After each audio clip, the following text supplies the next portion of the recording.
करता जहान जीव का देखा है तुम कहां, इस कल्पना को मार लो बस हो गया भजन। जीव को आपने कत्ल करते हुए देखा होगा, यदि आपने नहीं देखा है तो ये बगल में काली मंदिर है, जाके देखिए। जब उसका सर काटा जाता है तो सर अलग तरफता है, धड़ अलग तरफता है। हमारे हिंदू में बहुत बड़ा पागलपन है। देवी देवता है माँ बाप, इसके अलावे जितने भी देवी देवता आज तक बताया जा रहा है ये बिल्कुल गलत है। कबीर साहब ने कहा, जो है तोहरा के साचा देवा, खेत चरत क्यों न ले आ जी। यदि तुम्हारे बाहर की देवी देवता में शक्ति है और तुम कहते हो कि हम जीव को वध करते हैं, उसका खून चढ़ाते हैं और तब वो देवी देवता खुश है, ऐसे देवी देवता को कबीर साहब ने कहा हम पकड़ेंगे तो बांध के मारेंगे। कबीर साहब जी कहते हैं, क्योंकि देवी देवता खून का भूखा नहीं होता है, देवी देवता प्यार के भूखे होते हैं, प्रेम के भूखे होते हैं, दया के भूखे होते हैं। ये संसार के लोग उल्टा कर रहे हैं, देवी देवता के नाम पर बकरी काट करके खून बहा दिया, खसी काट करके खून बहा दिया, गाय काट करके रख दिया है। गाय मुसलमान काटते हैं कि ये मेरा धर्म है, हिंदू सुगर काट दिए, कहा ये मेरा धर्म है। क्रिश्चियन ईसाई वाला वो जोंक चाली ऊंट गधा कीड़ा पिल्लू सब बड़का के बेसन में खा जाते हैं, वो कहता है ये मेरा धर्म है। विचार कीजिएगा, करता जहान जीव का देखा है तुम कहां। अरे हिंदू भाई, आप कहते हैं कि मैं रामायण को मानता हूं, रामायण में लिखा हुआ है सिया राम मैं सब जग जानी, मतलब सब में मैं यानी आत्मा को देखो, सब में भगवान को देखो, सब में परमात्मा को देखो, सब में अपना ही प्राण को देखो। समुच्चा संसार में जितने भी घटवासी हैं सब में भगवान है। जिस बकरी को काटे हैं काली मैया के सामने, उसमें भगवान नहीं है क्या? अरे जिस मुर्गी को पट्ठा को आप बलि दे रहे हैं उसमें भगवान नहीं है क्या? उसमें भी है। कबीर साहब ने कहा कि आप पंडित के दबाव में, पंडित की बहकावे में इतना बड़ा कुकर्म कर रहे हैं। पंडित जी ने आपको बिगाड़ दिया, आपको फंसा दिया, आप पंडित के आडंबर में फंसे हुए हैं, पड़े हुए हैं। पंडित बात बदे सो झूठा, राम के कहे जगत गति पावे, खान कहे मुख मीठा। पंडित जी तुम्हारी बात झूठ है। किसी भी देवी देवता को लड्डू चढ़ाइए तो यह शोभनीय है, मिश्री चढ़ाइए शोभनीय है, लेकिन देवी देवता को खून चढ़ाइए, जीव को काट करके गर्दन चढ़ाइए, यह बिल्कुल अशोभनीय है, यह बिल्कुल हत्यारा वाला काम है। कबीर साहब ने कहा कर्म करे जहां जीव बदतु हैं, अकर्म करे मोर भाई, जो तोहरा के पंडित कहिए तो काको कहिए कसाई। विचार कीजिएगा, देवी देवता के आगे में बलि दे जीव का, अच्छा वो चौक पर दे कि हटिया में दे, उसको हत्यारा कहा जाएगा। तो हत्या करने वाले को संसार में कभी भी सुख नहीं मिलेगा और कभी भी शांति नहीं मिलेगी। हत्या सबसे बड़ा पाप है। बाबा में ही कहते हैं चोरी, हिंसा, नशा, झूठ, व्यभिचार, ये 5 महापाप होता है ना जी। अब बाबा में ही उसमें क्या कहे हैं? हिंसा। हिंसा का मतलब क्या होता है? हत्या करना। जब आप हत्या करते हैं तो आप पाप कर रहे हैं। अब चलिए कि हिंसा कितना बड़ा पाप है, मैं इसके बारे में बताता हूं, आपको समझ में आ जाएगा कि हिंसा के बदले में यदि हम दया को धारण कर ले तो हमारा मानव जीवन सफल हो जाएगा। कैसे? आपके पैर में एक कांटा गड़ जाता है, ध्यान से सुनिए, आपको कष्ट होता है ना? नाई आपका बाल बना रहा है, आपको खूर लग गया जोड़ से, कितना कष्ट होता है, ब्लड निकला, घाव हो गया, दुखता भी है। ध्यान से सुनिएगा, आप गए आंख का ऑपरेशन कराने के लिए, अब कैंची आंख में जोर से मार दिया, डिम्हियो गायब घायो हो गया। विचार कीजिए कितना कष्ट हो रहा है। आपके आंख में एक ठो कीड़ा मोटका पड़ गया है और नहीं निकल रहा है, उस समय कितना बपलहरी जुटता है।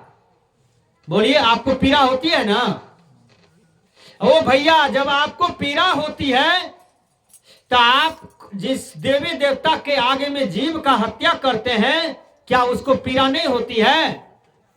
ये माता बहन देखिए, 1 किलो मछली लाता है हटिया से, अब कल के पास ले गया, कचिया लिया, मूड़ी या नेंगड़ी पकड़ के खुरच रहा है जिंदे जी उसको, अब तब उसको काटता है। लाज भी नहीं लगता है। कोई आपको टेंगड़ी पकड़ ले, मूड़ी पकड़ ले, कहे यही गड़ासा से काटेंगे, आपको कैसा लगेगा? बोलिए। इसलिए सदगुरु कबीर कहते हैं, जैसा ये आपका जीवन है, जैसा आपका अपना प्राण है, वैसा ही सबका प्राण है। विचार कीजिएगा, यदि आप किसी मनुष्य का वध करते हैं तो आपको भी वध करेगा वही मनुष्य जिसका आज आप वध कर रहे हैं, जिसका आप हत्या कर रहे हैं। जिस बकरी को आप आज काट करके खा रहे हैं, आपको भी बकरी जोड़ी में जाना पड़ेगा और बदला देना पड़ेगा। जिस गाय को काट करके आज आप खा रहे हैं, आपको भी एक दिन गाय काट बनना पड़ेगा और आपका भी गला काटेगा वही जिसको आपने काट करके खाया है। आप किसी के बेटा का मर्डर करवाते हैं, हत्या करवाते हैं, आपका भी बेटा का मर्डर हत्या होगा, यह कर्मदंड है। जब धृतराष्ट्र भगवान कृष्ण को बुलाते हैं कि हे भगवान, आप मेरे यहां आइए, क्योंकि महाभारत तो समाप्त हो गया, अब हमको मन नहीं लग रहा है। भगवान कृष्ण आए। कृष्ण भगवान मन की बात को जानते थे। कृष्ण भगवान कहते हैं, बोलिए धृतराष्ट्र क्या बात है? कहा, मेरा सबों बेटा मर गया और मैं जन्म से अंधा हूं, यह कौन सा कर्म का परिणाम मुझे भोगना पड़ रहा है? भगवान कृष्ण मुस्कुराते हैं, हे धृतराष्ट्र, आप ये बताओ, आपको कितने जन्म तक का ख्याल है? उसने कहा कि मुझे सैकड़ों जन्म तक का ख्याल है कि मैंने कोई भी पाप नहीं किया है। भगवान कृष्ण कहते हैं, हे धृतराष्ट्र, आप सैकड़ों जन्म के भी पहले मनुष्य थे, आपने वहां जो पाप किया है वही पाप आपको भोगना पड़ रहा है। कहा, ठीक है, दिखाइए, हमको विश्वास होगा। भगवान कृष्ण दिव्य दृष्टि से दिखाते हैं तो देखते हैं, धृतराष्ट्र गाय चराने जा रहा था। गाय, एक पक्षी रोज अंडा देती थी और वह लाठी से अंडा को फोड़ दे। रोज पक्षी रोता था, कौन मेरा बेटा बेटी को मार देता है। पक्षी रोज रोती थी, रोज चिल्लाती थी, हे भगवान, तुमने कैसा दुख हमको दिया कि मेरा बेटा को रोज नाश कर देता है, रोज बेटी को नाश करता है, ये कौन अभागा आकर के कर रहा है ऐसा। वह गैबार रोज जाता था गाय चराने के लिए और वह अंडा देखता था तो उसको लाठी से हुड़ देता था, अंडा फूट गया, बस मर गया। विचार कीजिएगा, पक्षी रोज तड़पती थी उस पौधा के पास। 100 अंडा को उन्होंने फोड़ा। उसके बाद धृतराष्ट्र, वही पक्षी एक दिन बीमार थी, वह चल नहीं पाती थी। आप देखिएगा, आप जवान हैं, हट्ठा कुट्ठा हैं, चाहे लड़का है कि लड़की है, कितना मजबूत है। जवान आदमी कितना मजबूत हो जाता है, चाहे वो लड़का हो कि लड़की हो। कहता है कि ये के ढिसुम देवो तो वो थे गिरा देवो, है जवान कहता है ना। और उसको 17 बार पेट झड़ी हो जाए उस जवानका को, तब कहिए ढिसुम देने के लिए होगा, नहीं होगा। 17 बार की पेट झड़ी में उसको वृंदावन बिहारी लाल याद आने लगता है। विचार कीजिएगा। तो धृतराष्ट्र वो पक्षी को पकड़ लिया जिसका 100 अंडा नाश किया था, और वही पक्षी को पकड़ करके अब दोनों आंख निकाल दिया, अब बस उसको छोड़ दिया, अनहरा बना दिया। वही पक्षी भरमते भरमते भटकते भटकते मर गया और श्राप दे दिया कि तुमने हमारा 100 बेटा बेटी को नाश कर दिया और मेरा हमको जन्म से अंधा बना दिया। मेरा आंख निकाल लिया तो हमको अंधा बना दिया। 100 जन्म के बाद धृतराष्ट्र, जिसका जन्म हुआ हस्तिनापुर में, जिसको दिल्ली कहते हैं अभी, अब वहां पर जन्म लिया तो जन्म से अंधरा हो गया। 100 बेटा जन्म लिया, 100 बेटा महाभारत में मारा गया। वही कर्म का फल होगा, याद कर लीजिए। इसलिए दूसरों की देह खाने वालों थोड़ा समझो। आप जिस मछली को खाते हैं चोब चोब करके, हड्डी गुड्डी चोबते हैं और तब भात खाते हैं, वो मछली पैखाना खाती है, मुर्दा खाती है, कफ खाती है, खखास खाती है, घाव का पीप खा लेती हैं?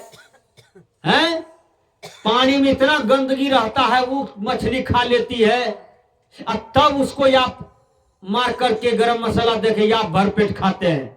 कितना लज्जा की बात है। अरे आपको खाने के लिए कितना बढ़िया बढ़िया भोजन है। शुद्ध आहार खाइए, शुद्ध बुद्धि होगा, शुद्ध अन्न खाइए तो शुद्ध मन होगा, शुद्ध कर्म होगा। इसलिए अपने आप को परिवर्तन कीजिए। कबीर साहब यहां भजन में बोले, करता जहान जीव का देखा है तुम कहां, इस कल्पना को मार लो बस हो गया भजन। अरे भैया, कोई भी आदमी देवी देवता के नाम पर बलि मत दो, जीव को मत मारो। ये भ्रम है, ये धोखा है। आपको कर्म का फल भोगना पड़ेगा। उस समय आपको कोई भगवान भगवती नहीं बचाएगा जब आपका गला कटेगा, क्योंकि आपने औरों का गला काटा है, इसलिए आज आपका गला कट रहा है। कर्म का फल तो भोगना पड़ेगा। एक आदमी सुपारी लिया 25 लाख में, और सुपारी लिया, जिसने सुपारी दिया वो 25 लाख रुपया दिया। कहा उस आदमी पंजाब से आ रहा है, उसको मार देना है रास्ते में, जैसे उतरेगा ट्रेन से तुमको मार देना है। देखिए, तो गाड़ी उसकी आती 12 बजे रात में आती, तो वो स्टेशन पर ही ठहर जाते या तो पैदल वो घर आते। यही उसका 2 मार्ग था। फिर था मारने के लिए जो रुपया लिया था सुपारी। वो आदमी 12 बजे रात में उतरा और सोचा भग क्या रहेंगे, जाते हैं 5 किलोमीटर है, चले जाते हैं। 12 बजे रात में चल दिया। उस मंदिर में वो हत्यारा बैठा था, लेकिन उसी गाड़ी से उस हत्यारा का बेटा भी, उसका बेटा भी बाहर था। उसी गाड़ी से उसका हत्या करने वाला जो आदमी था वो भी मंदिर में ही था, लेकिन वो उसका बेटा चुपे चापा रहा था गार्जियन की डर से, किसी को नहीं बताएंगे घर जाना है। देखिए, वो हत्यारा जो हत्या करता दूसरे का बेटा का, वो आदमी पीछे से था, ये आगे से था। वो ठंडी का मौसम था, दोनों आया। 2 मंदिर था, तो हत्यारा तो एक मंदिर में रहेगा, 2 मंदिर में तो जाएगा नहीं, कौन एक मंदिर में रहेगा। जिस मंदिर में हत्यारा बैठा था हत्या करने के लिए, वहां उसका बेटा चला गया, कम्बल ओढ़ के सो गया। और उसको तो दिमाग में था वही आदमी आएगा। बस झट से उसका कम्बल हटाया, बस निकाला, गरासा मारा, 2 टुक कर दिया, चल दिया। राम नाम सत्य है करके बस निकल गया। वो क्या जानने गया मेरा ही बेटा है। जिसका हत्या करता वो तो बेचारा दूसरा मंदिर में था। सुबह हुआ बस घर गया, तब तक में देखा इस मंदिर में हत्या हुआ है। जो हत्यारा हत्या करके गया वो फोन पर कर दिया आपका काम हो गया। जब पुलिस प्रशासन आया, अखबार पेपर छपी, तब वो हत्यारा जब पेपर पढ़ता है तो देखा है तो मेरा ही बेटा का हत्या हुआ। बेचारा आया, मुंडा पकड़ करके रोने लगा। दौड़ेगा पुलिस का, ये कैसे हुआ, किसी का नाम बताइए। वो आदमी से नहीं रहा गया। वो आदमी ने कहा कि अपना बेटा का हत्यारा मैं ही हूं, दरोगा साहब हमको हथकड़ी लगा दीजिए।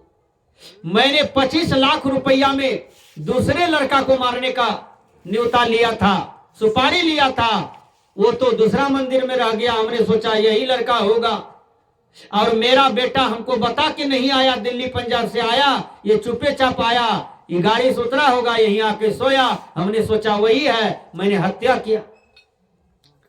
अब अपना ही बेटा का हत्या अपना ही बाप किया, तो कहने का मतलब आपने दूसरे के लिए गड्ढा खोदा, आप खुद गड्ढा में गिरे। आपने दूसरे के लिए कांटा बिछाया, आज आप खुद कांटे में उजराए हुए हैं। इसलिए कबीर साहब ने कहा, जसरे किया हूं तस पाया हूं, हो रमैया राम, हमरे दोस्त का दे हो रमैया राम। इसलिए भैया अपने कर्मों का सुधार करो, यही सबसे बड़ा सत्संग है, यही सबसे बड़ी साधना है।